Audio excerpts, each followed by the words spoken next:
and I'd like to welcome you to the Planning Commission meeting of January 11th, 2022. As a part of calling the meeting to order, there's a piece of information we need to share, and I'll do that now. This meeting will be held as a teleconference only pursuant to AB 361, which allows for a deviation from the teleconference rules required by the Ralph M. Brown Act. Planning Commission meetings will be live streamed during the meeting and available to play later on YouTube by accessing the following link, www.prcity.com/YouTube. To participate remotely, residents can live stream the meeting at www.prcity.com/YouTube and call 805-865-7276 to provide public comment via phone. The phone line will be open just prior to the start of the meeting and remain open throughout the meeting to ensure the opportunity for the public to comment on each item heard by the Commission. Written public comments can be submitted via email to planning@prcity.com prior to 12 noon on the day of the meeting to be posted as an addendum to the agenda. If submitting written comments in advance of the meeting, please note the agenda item by number or name. With that out of the way, we will next do the Pledge of Allegiance, and I would ask Commissioner Neal if you would lead us in the pledge, and then I would also remind everybody that with the exception of Commissioner Neal, you should please have your microphones muted. Thank you. All righty. Ready? I pledge allegiance to the flag of the United States of America and to the republic for which it stands, one nation, under God, indivisible, with liberty and justice for all. Thank you, Commissioner Neal. Staff, will you please conduct the roll call? Commissioner Christensen? Present. Commissioner Covarrubias? I'm here. Commissioner Davis? Commissioner Gibson? I'm here. Commissioner Jorgensen? Commissioner Jorgensen? Commissioner Neal? Present. Chairperson Kogler? Here. So the record will reflect that Jorgensen and Davis are absent. Davis did contact us to let us know that she would not be available tonight. Very good. Thank you. Staff introductions, please. Warren Frace, Community Development Director. Along with me tonight, Darren Nash, City Planner, Darcy Delgado, our Associate Planner, David Athey, the City Engineer, Katie Bannister, Assistant Planner, Lori Wilson, Assistant Planner, Marcy Reynoso is our Administrative Assistant, along with Ashley Peterson, and we also have the City Clerk here tonight with us. And then Isaac Rosen is our Deputy City Attorney. He'll be making a presentation tonight as well. Good. Thank you, Mr. Frace. Item E on our agenda is public comments regarding matters not on the agenda. Do we have any of those this evening? Do we have any callers? No callers. Very good. Thank you. Move on to item F, agenda items proposed to be tabled or rescheduled. Do we have any of those?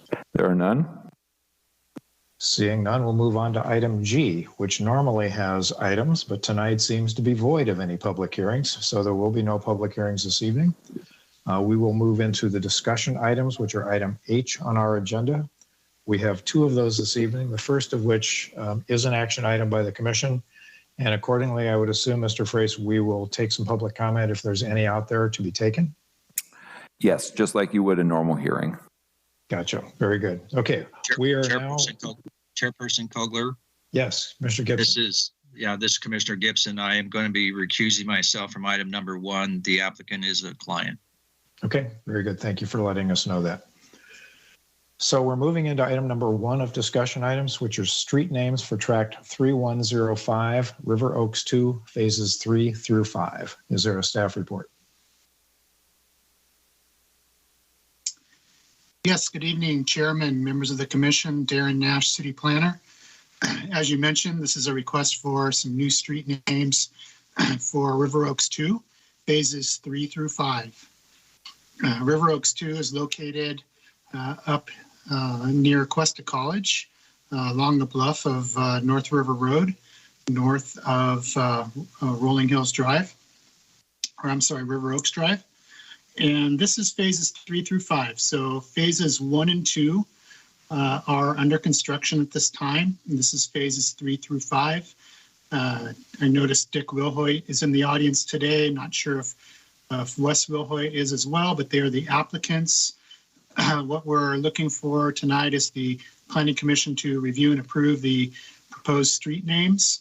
These names have been reviewed by the Emergency Services Department as well as the county to make sure there are no conflicts with existing road names within the city of Paso Robles or also the neighboring county areas. So as you can see at the exhibit on the screen, the red letters or the red street names are what are being proposed. The existing Village Drive is a continuation of existing street. However, those that need new names are shown in red. So we have some proposed names and a few alternates. With that, I'd be happy to answer any questions. But with the Planning Commission's approval of these names, they can then be used on the final map so these maps can get recorded. I'd be happy to answer any questions. Very good. Thank you, Mr. Nash. We'll get to some public input on this if it's there after a round of questions by the Planning Commission. We'll kind of run through our sequence to do that. And I would ask Commissioner Neal, do you have any questions of staff and maybe any discussion points at the same time, since this is a fairly limited item? I do not. I think the names are fine. Okay, thank you. Commissioner Christensen, any comments or discussion points? I have none. Okay, Commissioner Covarrubias? No questions. And I have no questions as well. Commissioner Gibson did recuse himself, so we have run through all of us. Staff, do you note anybody who has called in to provide any comment on this particular agenda item? There's no callers. Okay, very good. Thank you. I don't know that we need any further input specifically from the project developers unless they would so choose to provide that, but I think the list is fairly straightforward. Do we have a motion by the commission as to how you would like to act on this? I would like to move approval of the street names as mentioned within the staff report. I'll second that. We have a motion from Commissioner Neal, seconded by Commissioner Christensen. Is there any further discussion by the commission? Hearing none, I would ask staff to please call the vote. Commissioner Neal? Aye. Commissioner Christensen? Aye. Commissioner Covarrubias? Aye. Chairperson Kogler? Aye. Motion passes 4-0 with Davis and Jorgensen absent and Gibson abstaining for conflict. Okay, thank you. We will move on to item 2 on our discussion list of items, which is a planning roundup and refresher, an overview of recent California housing laws and the role of the commission in its decision. I think this is going to be a presentation largely from the city attorney who's with us this evening. Mr. Freis, do you have any introductory comments you'd like to make in advance of that? Just want to introduce again Isaac Rosen. He's our deputy city attorney. As a city attorney, he's been very helpful in terms of keeping the staff and the commission up to date on recent changes to housing laws. There's been a lot of changes in the last year or so in Sacramento, so this is a really good opportunity for all of us to kind of get an update. And with that, I'll turn it over to Isaac. Very good. Thank you. Welcome, Isaac. It seems like we're seeing and hearing you more often these days. Yeah, thank you so much, Chair, and thank you, Warren, for the introduction. And as Warren said, I mean, there's no shortage of housing laws that are coming out of Sacramento this year and in previous years. So I'll be doing a refresher on some of the big ticket items that come before the commission with respect to housing projects and talk a little bit about some of these new bills that have taken effect. Next slide, please. So this is just a broad overview of what I'll be talking about this evening. It will start with a little bit of a refresh on SB 330, which was enacted in 2019 and took effect in 2020. That made changes to the Housing Accountability Act and the way our agency has to deal with housing development projects and also how they're considered by the commission. I'm going to hit really briefly just on COVID-related planning entitlements.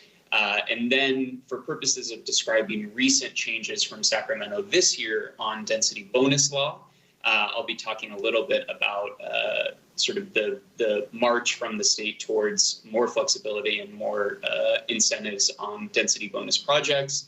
Then I'll be talking a little bit about some recent housing roundup bills. There's some that are meant to enforce greater equity in housing that were adopted towards the end of last year, effective this year, 2022. And even though Paso Robles has done a great job and has its certified housing element, I'm going to talk a little bit about several housing element changes that will have implications for us before our next planning period. Next slide, please. So just a refresher for the commission on SB 330. A lot of this information is probably not new, but SB 330 sort of really kind of changed the game with respect to our housing development projects as defined. Those projects which are defined here, that's when you have residential unit projects only, where you have transitional or supportive housing projects that offer some combination of on-site or off-site services, and certain mixed-use projects, so long as they are 2/3 square foot devoted to residential uses, all qualify as a housing development project under this law, which made changes to several existing state housing laws. That's the Permit Streamlining Act and Housing Accountability Act that already had protections for housing development applicants. And it also added what's known as the Housing Crisis Act to state law. And all of this taken together is meant to sort of provide additional incentives for housing developers and to streamline that approval process and limit sort of local discretion in how these projects are considered by agencies, including our city.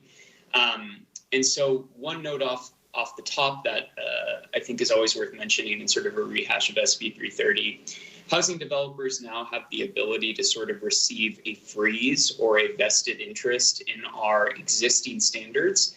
So generally, there's not vested rights in for an applicant with respect to our land use regulations.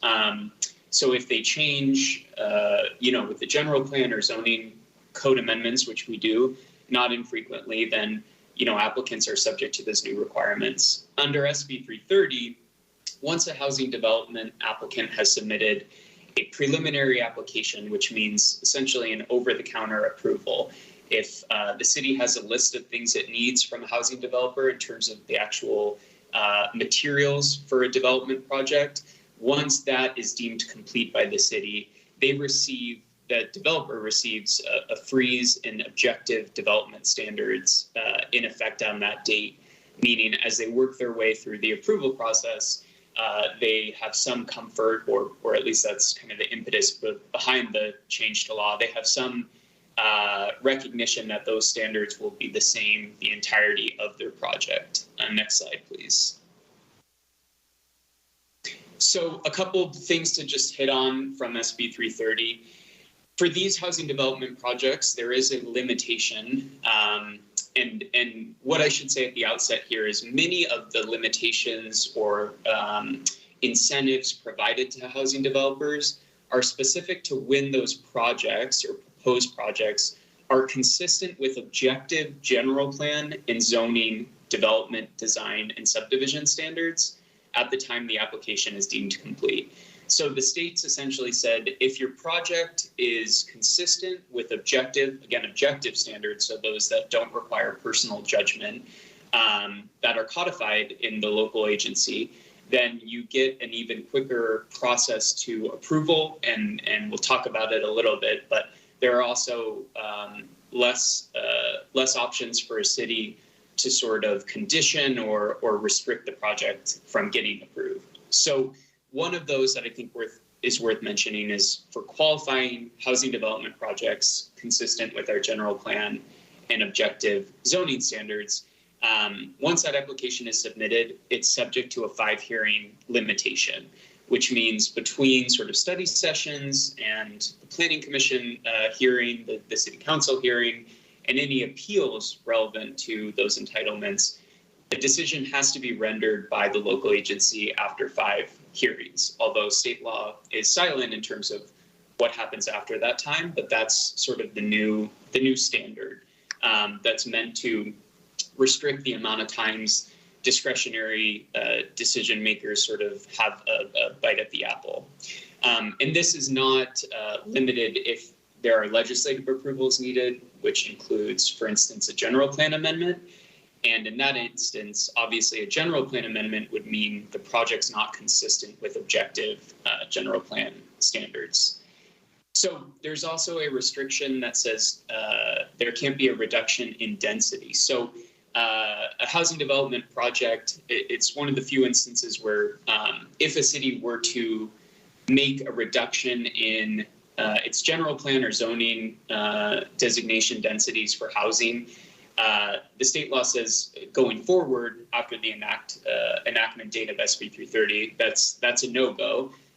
But if that occurred in this time period between January 2018, when SB 330 took effect, a housing developer has a rare opportunity to essentially reach back to the densities that were in effect about 2 years prior regarding what's permissible on the site in terms of units.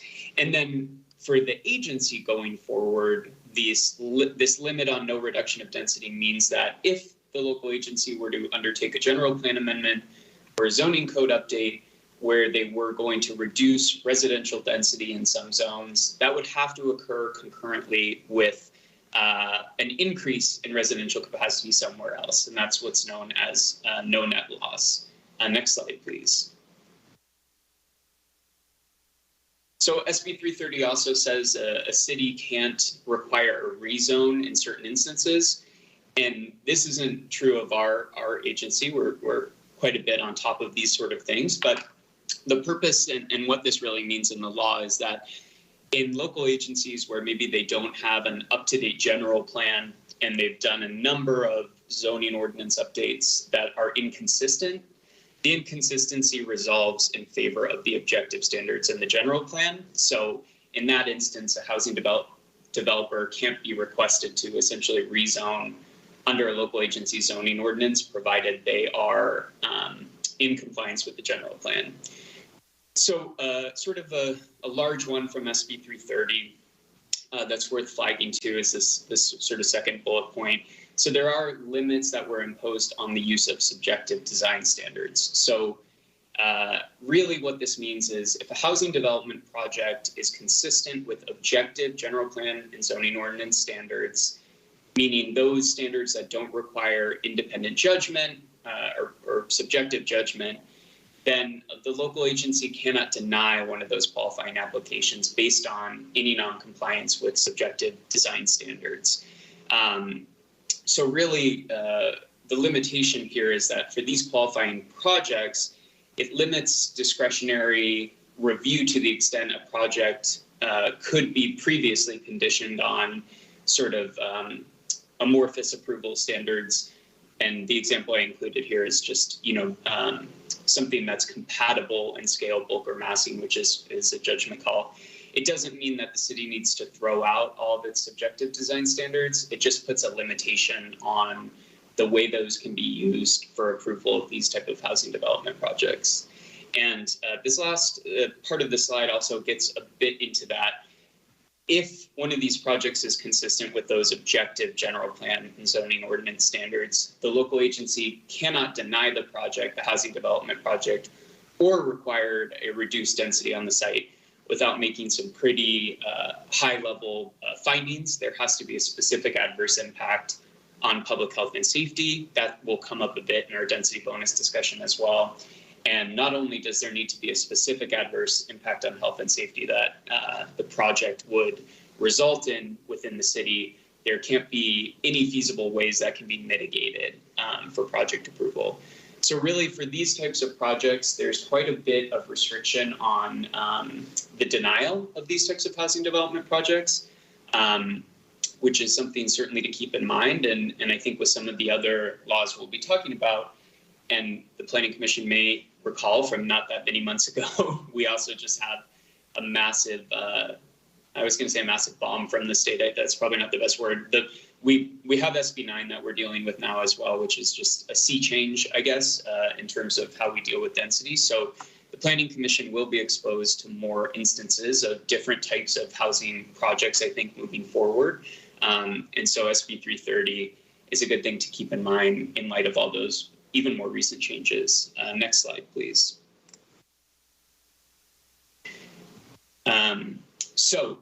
COVID-related extensions. Isaac, if this is Commissioner Koger, if I might interrupt for a second, would you like to take questions between each of these major discussion topics, or do you want to hold those till the end? Chair, if we don't mind, I think towards the end might be better. That's fine. There's a lot of information here, but we can all take good notes. So please proceed. Okay. All right.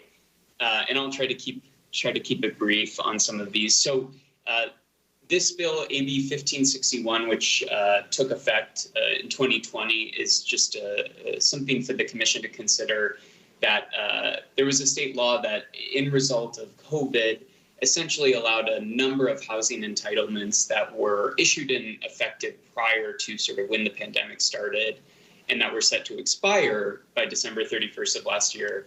They received an automatic extension of 18 months. So it's not outside the question that there may be housing entitlements that the Planning Commission sees down the road that maybe were eligible based on the timing and the results of the pandemic that impacted the ability for some of these housing projects to move forward. Next slide, please.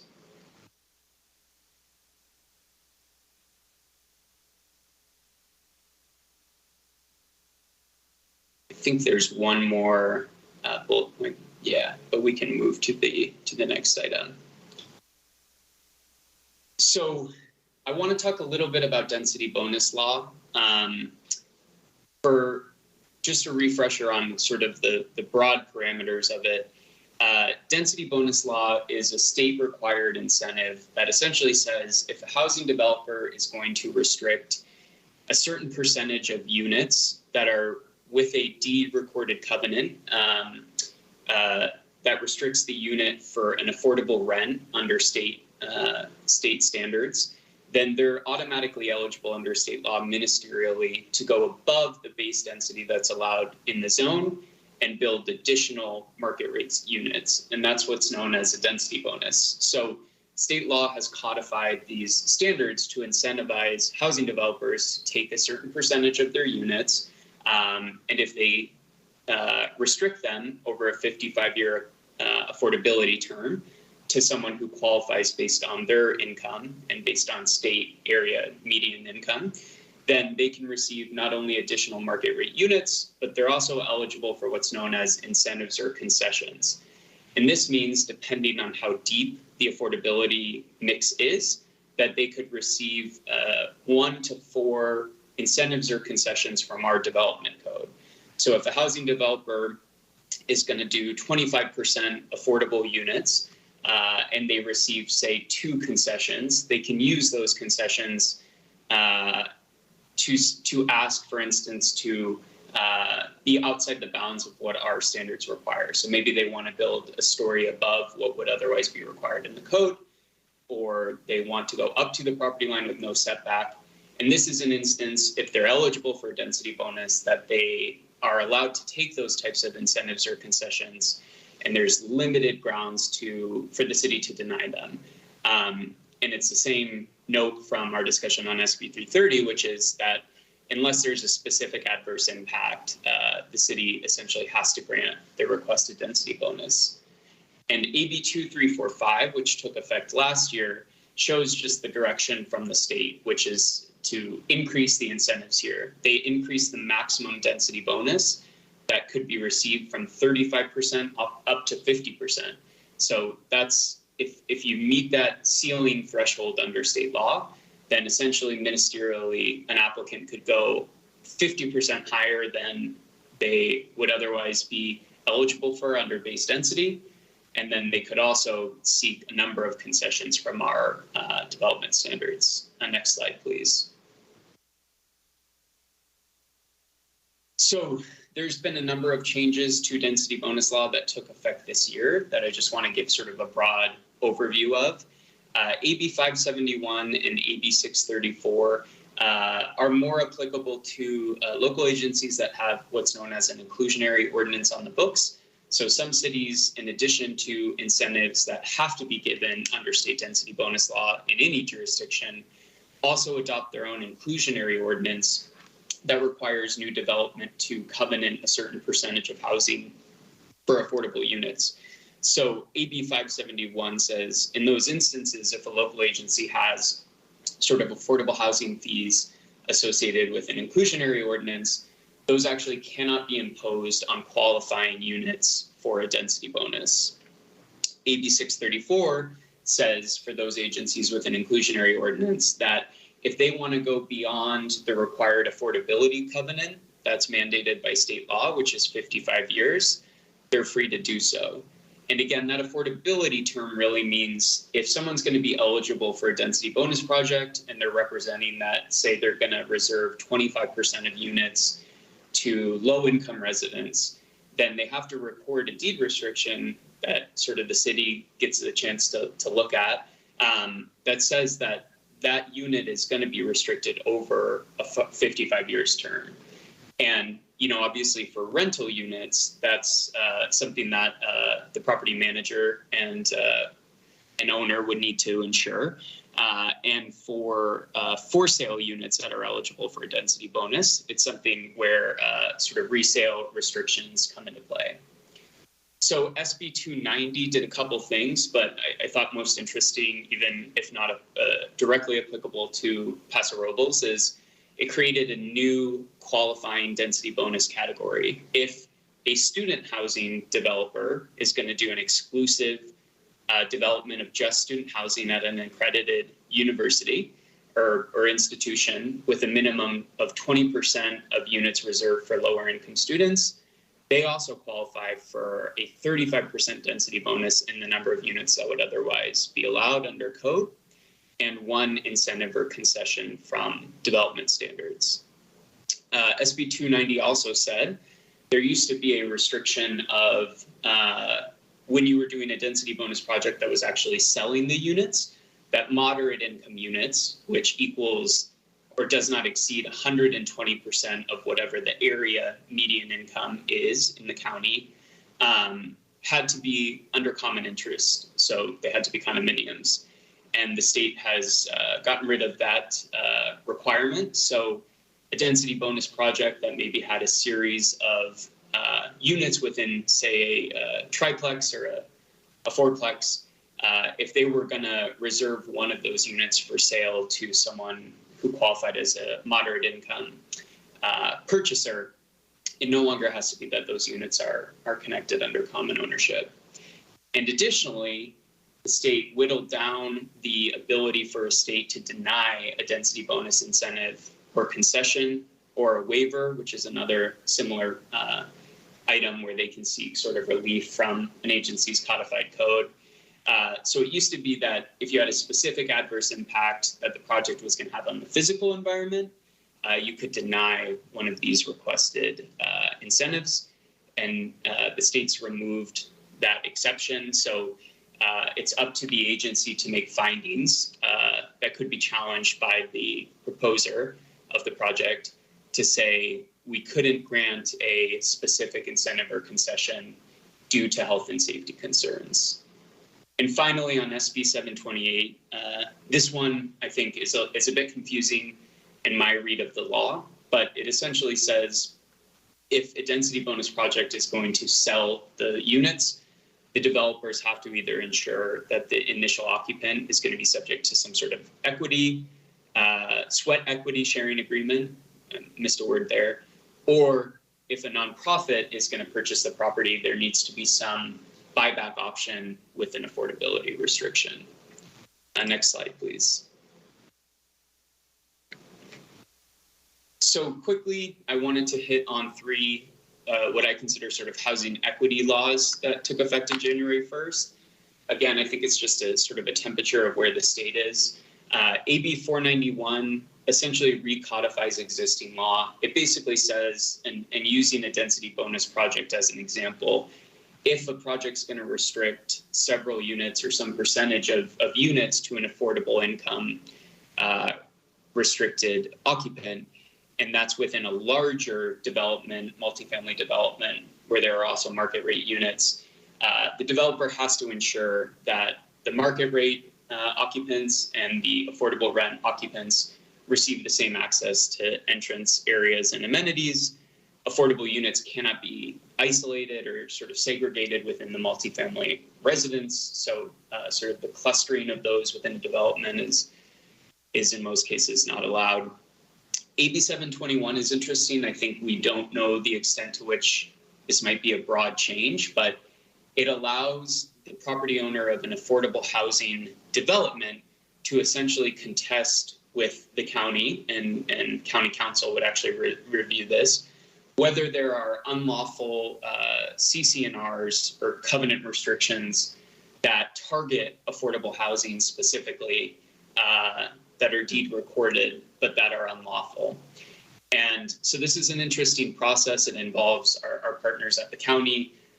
And again, it's sort of limited to owners of affordable housing complexes. But if, for example, there's a restriction that only applies to an affordable housing project in a zone where higher density is otherwise allowed, then the affordable housing owner could contest that with the county and get it struck from the record. And the same goes for if there are restrictions on the number of persons or families that can reside on the property. And finally, on this slide, AB 1043, this creates a new affordable income category. So when we're talking about affordable rents or density bonus projects, it's based on how deep the affordability is compared to the area median income. That provides applicants more incentives and concessions under state law. And the state's created a new affordable income category, acutely low income, which means that one's income does not exceed 15% of the area median income. And again, that's determined based on income throughout our whole county. And the affordable rent for that category would be 30% times 15 AMI.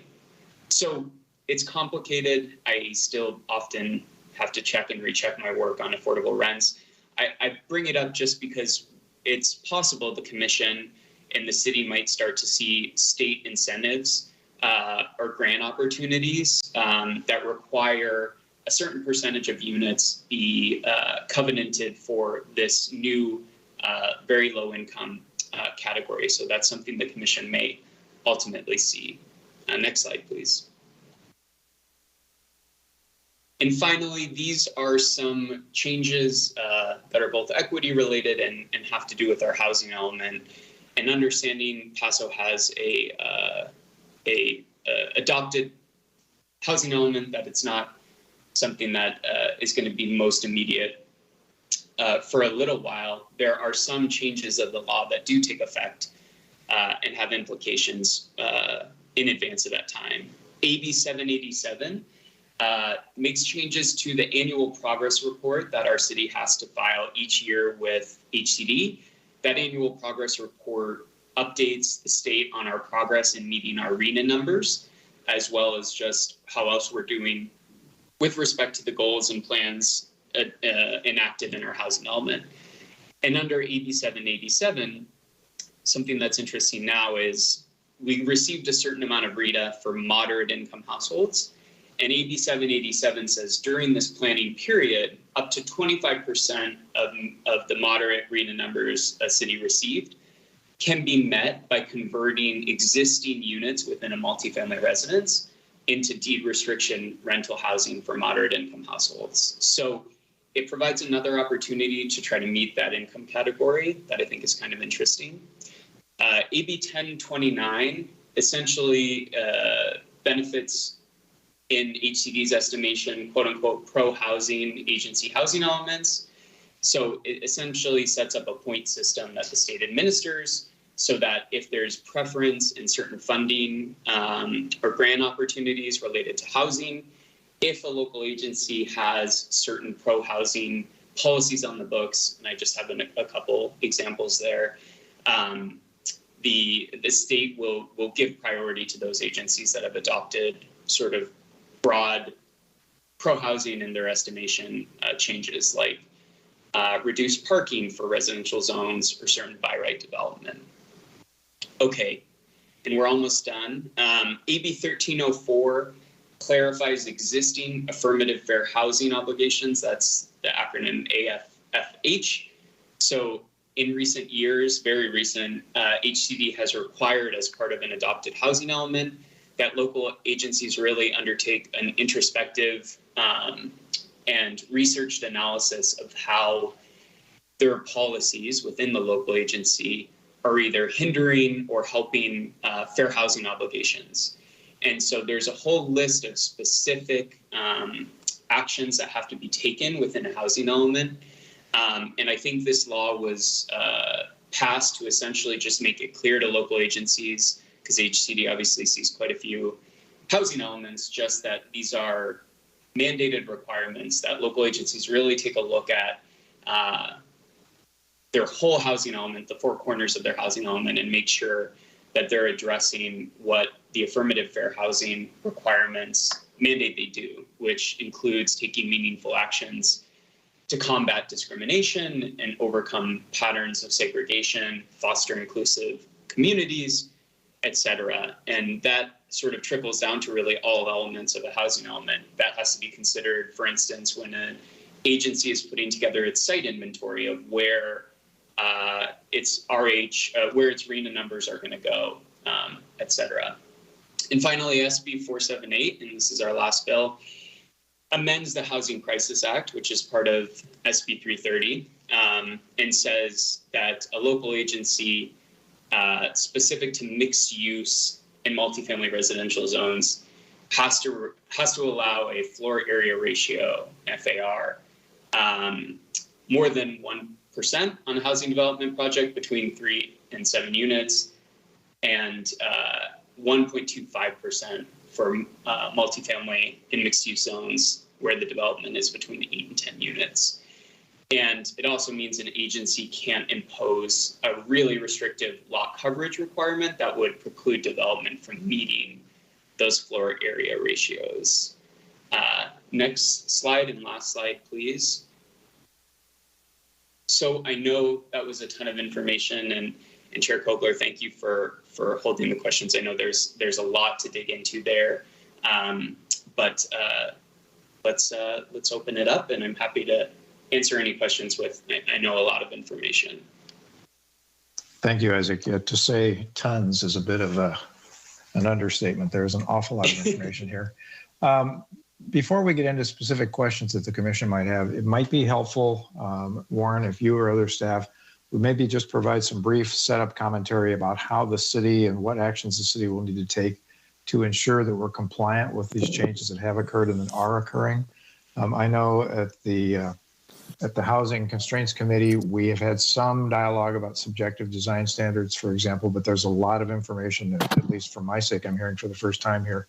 And can you just kind of generally talk about what are we going to do to become compliant with all of this? Yeah, I think just, from a high level view of this, a lot of these laws, well, first of all, obviously the state legislature is very interested in providing more housing and especially affordable housing in California. And most of these bills appear to be targeted at addressing kind of very specific issues in certain jurisdictions where projects may have been denied for certain reasons. And I think there are some areas in the state where it is fairly difficult to get new housing built, and these laws, I think, are an attempt to try to deal with that. I think in terms of where we're at in the city of Paso Robles, the city council, planning commission have a very pro-housing approach to development. We've mainly focused on expediting and maximizing housing development within the community. So since most of these are kind of almost punitive to prevent cities from denying housing projects, whereas our approach is to try to approve as many projects as possible, I don't see there's a huge risk in most of these really becoming a big issue here. There are some code issues that require some refinements. The objective design standards is a good example of a policy that we need to update. And we do have MIG working on a global update to our zoning ordinance, which is really good timing in that we'll be able to accommodate and build in all these changes into our zoning code as we adopt it. So anything that potentially could be a conflict issue, we can also address during our code update. So I think we're in a really good position, both with our overall approach and with our update process to address pretty much everything Isaac raised tonight. Okay, thank you. Just for the record, it appears, Warren Ver, from the participants list, that Commissioner Jorgensen has joined the meeting. So the record should reflect that. Yes, I have. Good, welcome. I have. I'm sorry, I was caught up and. No problem. Glad you could be with us. We'll add that to the minutes that Commissioner Jorgensen has joined the meeting. Thank you. Great, thank you. So given the fact that we're in remote format here, I think maybe to go down the line with commissioners is as easy a way as anything to field any questions that we might have individually. It's so hard to see who in the room is wanting to speak up. So given that, I'll start with Commissioner Neal and ask if you have questions at all about the presentation and about the housing topics that have been presented. No questions, just a lot of information, and probably we'll have questions later. Okay. Commissioner Jorgensen. I apologize in advance if this is based on my tardiness, but on the density bonus incentive concessions, I think the example that I heard you use, Isaac, was, for example, a no setback or reduced setback or adding a story above what would ordinarily be allowed. How are those defined, or can an applicant just come in and propose their own one or two or however many concessions they're going for? It's a great question, Commissioner. There is sort of the keys are sort of in the applicant's hand, so to speak, with respect to we refer to it sometimes as the menu of options that are available. The only sort of limitations really on the applicant's choice for concessions or incentives is really the underlying rationale has to be that the incentive or concession is meant to reduce costs associated with doing this project that's going to have an affordability component. It doesn't provide a lot of teeth for the agency, and we sort of talked about the limits on an agency's discretion to deny those requested concessions or incentives unless there's going to be a specific adverse impact to health and safety, which in my practice has occasionally happened in other jurisdictions in terms of sort of the aggressiveness of the ask. But the number of concessions or incentives is, as you mentioned, sort of specific to how deep the affordability mix is, and you can't sort of double up. Each standard in our code is sort of its own requirement for purposes of how many concessions or incentives can be granted. Granted, there's also waivers under state density bonus law. So if there are other development standards that an applicant submits and says, we physically can't do this requirement, or it's going to preclude construction of this project that's going to have, these affordable units that are going to qualify for RHNA, then the state's similarly pretty limited to deny. And in theory, an applicant receives an unlimited number of waivers.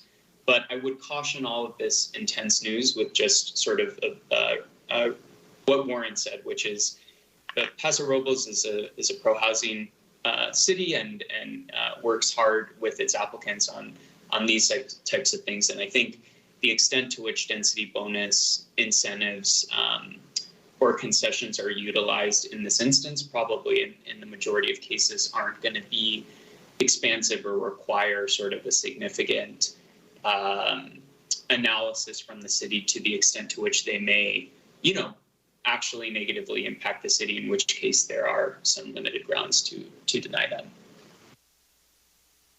Thank you. Any other questions, Commissioner Jorgensen?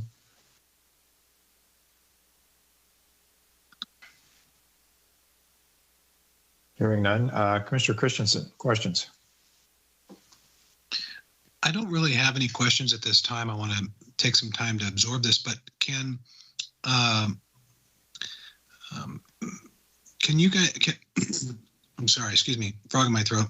Warren, can you share this PowerPoint with us like you did on the last one? That was really helpful because I was able to delve into it and then go and research some of these you know, new laws on my own and learn that way. So if I know the devil's in the details, so it would allow me to do that. If that's something you'll do, Warren, that would help me out. Otherwise, I have no other questions. Yeah, we'll send that out after the meeting. Thank you. Yeah, that would be most helpful for all of us. Commissioner Gibson, any questions? Yes, sir. I have two. It's partly maybe following along the question of Commissioner Jorgensen, but just to create my own understanding under the AB 2345 under the density bonus. Just trying to grasp and get some more understanding. So I understand the concept that increases the density of development beyond what otherwise would be provided, but is there a limitation on the what I would consider a normal sort of requirement, such as a parking, amount of parking, or setbacks of buildings and things like that, or are those things still allowed? Commissioner Gibson, I think it's a good question, because really, when I can just speak from my own experience, when there have been requests from density bonus applicants, again, in other jurisdictions that are more tightly packed or deeply infill, sometimes there are requests for concessions. Specifically, you mentioned parking, for instance, or setback. Those are within that sort of menu options of concessions or incentives that an applicant can seek if they qualify for a density bonus. But sometimes those standards, you know, are development standards, sure, but they have a strong health and safety component to them, particularly I think with not so much in just like parking numbers per se for number of spaces, but often sometimes agencies will have adopted codified standards with respect to, you know, driveway sizes or required things that are meant to ensure safe ingress and egress. And so, you know, those are within the rights of a density bonus applicant to request changes to parking or other similar requested concessions from our code. But in some cases, you know, the agency may have a credible argument that those are necessary to protect the health and safety and welfare of the community. Okay. All right. Thanks. My second question on SB 728, what caught me was the phrase where you said the initial occupant must qualify, and I think you said there was a missing word that must qualify for a sweat equity sharing agreement. I was trying to figure out exactly what a sweat equity sharing agreement was. Is that something like in our area we have the people self-help housing where people actually develop equity by helping to build their homes? Is that what that's referring to? Absolutely correct. That's how I've come across it in my practice.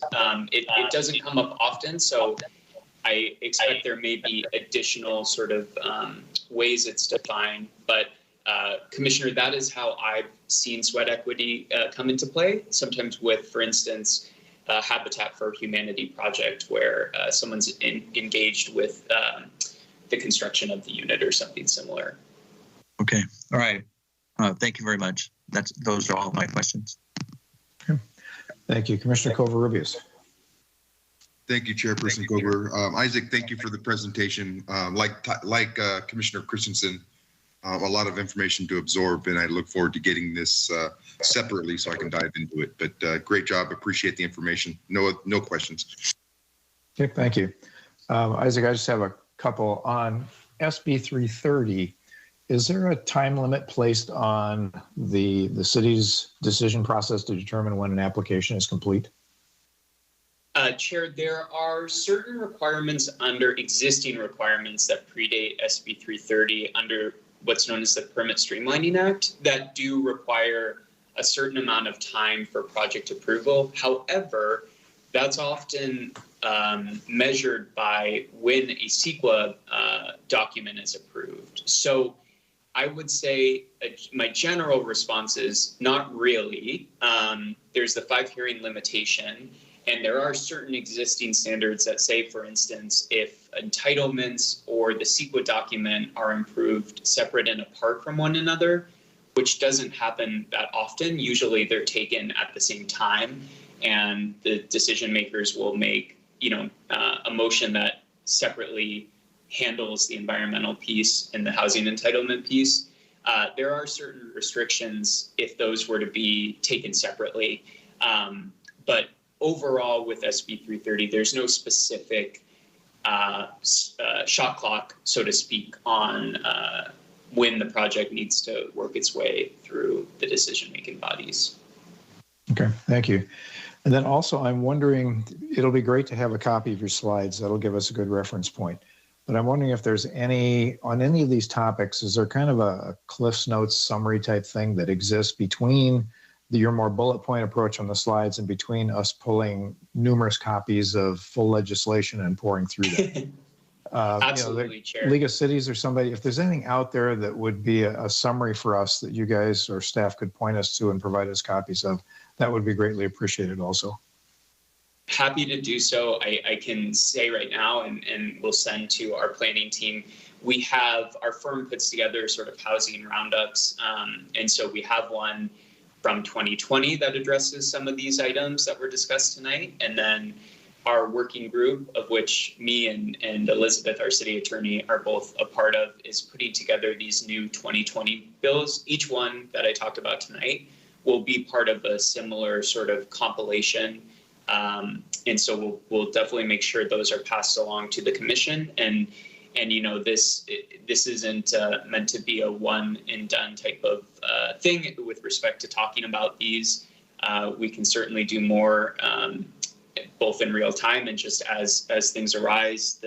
The speed in which the state is taking action on housing is immense, as I think we all know, just based on the handful of presentations I've done in the last couple months. So we're doing our best to keep up, and we can absolutely provide information and can answer any questions to make sure the commission feels up to date on some of these changes.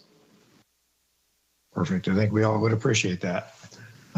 Any other closing comments by any of the commissioners before I kind of bounce this back to staff and see how you want to wrap this discussion up?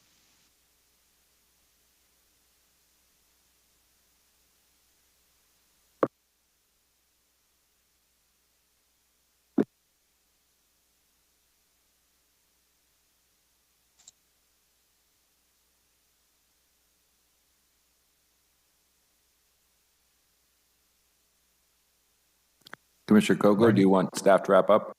Yes. Sorry about that. I must have misplaced my button here. Yeah, I was rattling on about asking you if you would please kind of take us out of this item with some closing comments. Yeah, thank you. First of all, I'd just like to really thank Isaac for this presentation. I think his expertise with all these changes is immensely helpful for both staff and the commission.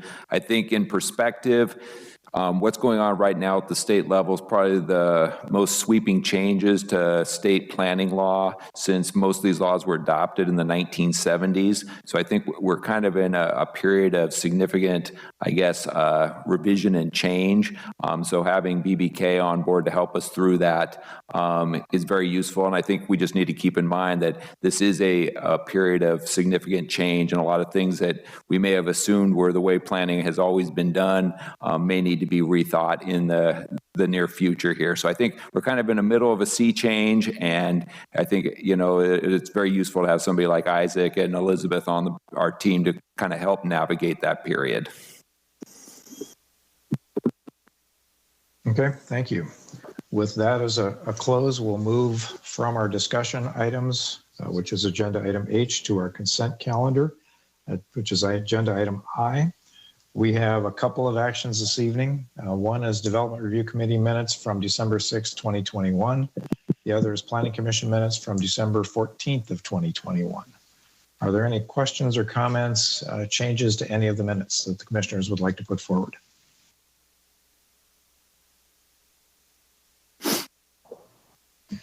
I'll move approval of the consent calendar.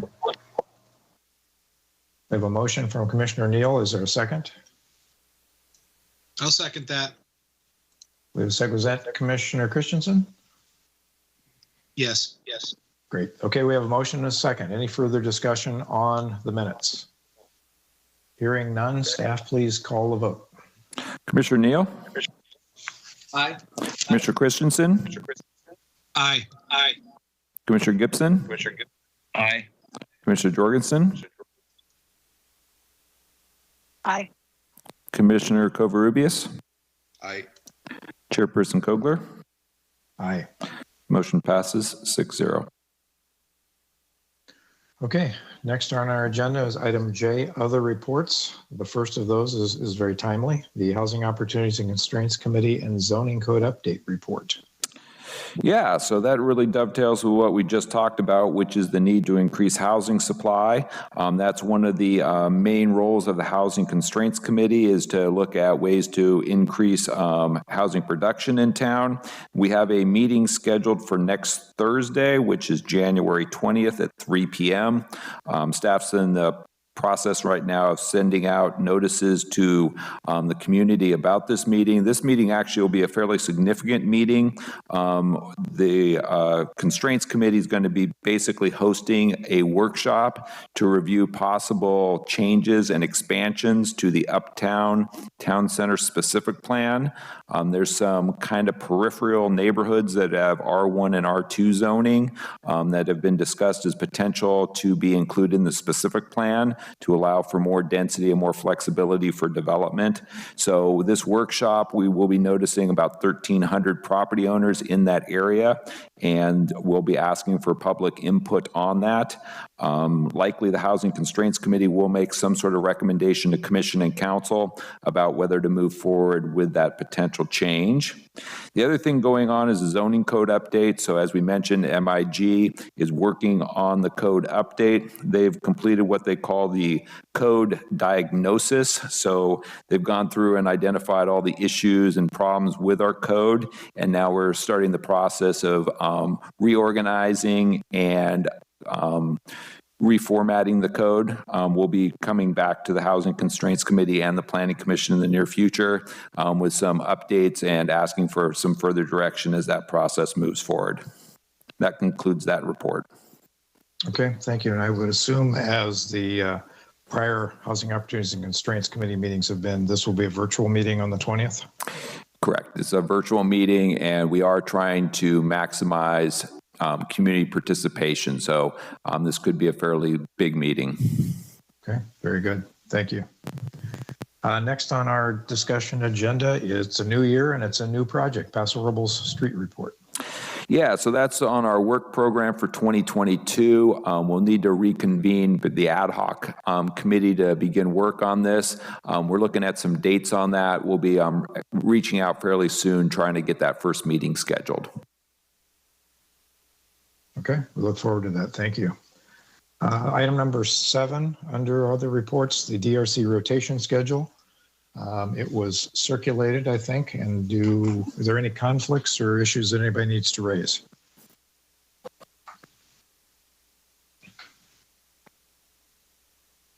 Once, twice, no conflicts. Great. Okay, we'll move on to item K, which is Planning Commissioner's comments. Again, we'll kind of run down the line, but in reverse order. Commissioner Covarrubias, comments you would like to make? Thanks, Chairperson Kogler. No comments. Great meeting. Thanks. Thank you. Okay, Commissioner Gibson.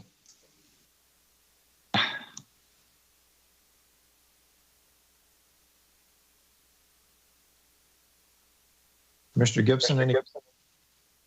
Can you hear me? Yes, we can now. All right, sorry, my mute button's not working well. I just want to say thank you to staff and Isaac for the putting on the presentation. It's always when it seems like when you put on the presentation, Isaac, it's like a fire hose of information, but it's very useful, and I appreciate you putting in the effort to try and keep us up to date. Thank you very much.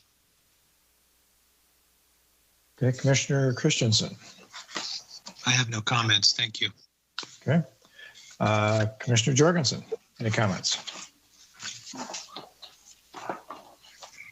No comments, thank you. Okay. Commissioner Neal, any comments? No comments, thank you. And I have no comments as well. So with that, we are ready to move into staff comments. Warren, do you have staff comments you'd like to present? Yeah, we got some housekeeping items here for you. So first of all, new year. So we're in the middle of recruitment for the next Planning Commission for 2022. We have 2 seats that are open for reappointment. The recruitment period for applications closes on Friday, January 21st. So any existing commissioners that are up for reappointment, as well as the general public, are all encouraged to apply by that date. The council will be interviewing for Planning Commission seats on February 3rd. That'll be a special Planning Commission meeting. Following that, we do our annual Planning Commission reorganization. The new commission will be seated on March 1st. We'll do our traditional reorganization dinner. That is scheduled for February 27th. That's a Sunday evening. I kind of want to raise this as a discussion point. Last year, we didn't hold the meeting or the dinner because of COVID. I know we're kind of in a spike again in COVID. I think the projections are that this should pass fairly quickly. So right now, staff is considering scheduling the dinner. That'll be about 7 weeks from now. We're looking at Thomas Hill Organic. They have an outdoor patio for the meeting. But before we take the steps to basically sign the contracts to schedule that, I just wanted to kind of get some input from the commission about their thoughts about holding an in-person dinner in end of February. Comments, commissioners?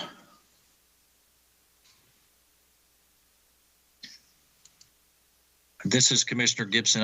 I'll jump into the pool. I have no issues or concerns with having in-person meetings. I mean, from a work perspective, I'm having regular meetings with clients in person where needed. So we're not really having any restrictions in our industry. So I'm fine with having in-person meeting. Any other comments? I'll take an opposing viewpoint on that. Given what's happening with the numbers right now, I think if this trend continues, it would be difficult to hold a gathering. And I would hope if the city wants to proceed and leave all of its options open, that there would be some cancellation ability that would be fairly tight to the date, because it seems like a lot of organizations are in the process of making decisions this week, next week, the week after. Many corporations that I know of are keeping their workforces out of the office now, and there's an awful lot of change taking place. And I would hope that trend, Warren, as you talked about, will nosedive the other direction. But should that not happen, I think on the 27th of February, a dinner may be very short-sighted.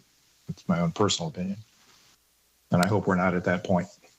Okay, that's very useful. Thank you. Are there any other thoughts that the commissioners would like staff to consider?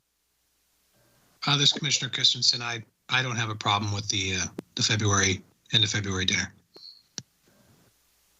Just weighing in, I'd like to echo Commissioner Kogler's comments. This is Joel Neal.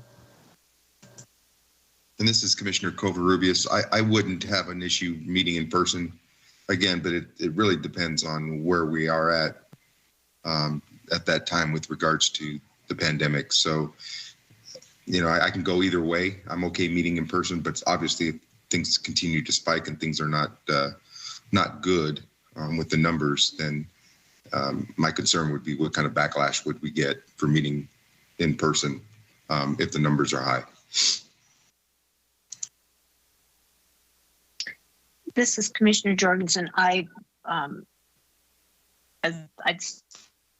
Last meeting, at this point, I'm not at all sure I'll be able to attend, but in case I am able, I would agree with the chairperson's comments that I would think we would be able to get a cancellation clause given the current situation. So I would hope that could be negotiated. Okay, well, this is very helpful, and we'll take all this into consideration and try to keep as many options available so that we can kind of deal with whatever the situation ends up being as we get toward the end of February. So thank you on that. The other issue we have is the Planning Commission Academy. This is the annual training session hosted by the League of California Cities. That was a virtual session last year. They're planning for it to be in person this year. The dates are March 16th through the 18th. It'll be in San Ramon. Typically, we try to get reservations in fairly early. I think this is fairly similar where there's some COVID issues that potentially could play out there. So we would encourage commissioners to attend, especially those that haven't been able to attend in the past. It usually is very useful training. We'll send a couple staff members as well. So if commissioners are either very interested in attending or know that they won't be attending, if you could check in with Marcy and just kind of let her know, she could start to then get arrangements made for those that might be willing to attend. Unfortunately, there isn't a virtual option for this, so it's either going to be attend in person or not attend this year. So just wanted to raise that, and we'll get you some more information on that moving forward. All right, and then just project updates. I think the big thing that's on your future agenda right now is an apartment project that'll be part of the Olson specific plan. So you approved the specific plan in 2020. There was a site identified for an apartment project. The Paso Robles Housing Authority, in partnership with the city of Paso Robles, will be sponsoring an affordable apartment project that'll be part of the project. So there's a master plan of development amendment that needs to come through the Planning Commission. That'll also be a tax credit project. So it potentially provides almost 70 affordable housing units, much like we were just talking about the need being very important for. So we're excited about this project. Darcy's working really hard on getting that ready for the Planning Commission in the near future. And I think that'll conclude staff's report. Okay, thank you, Warren. With that, Commissioner, is there a motion to adjourn?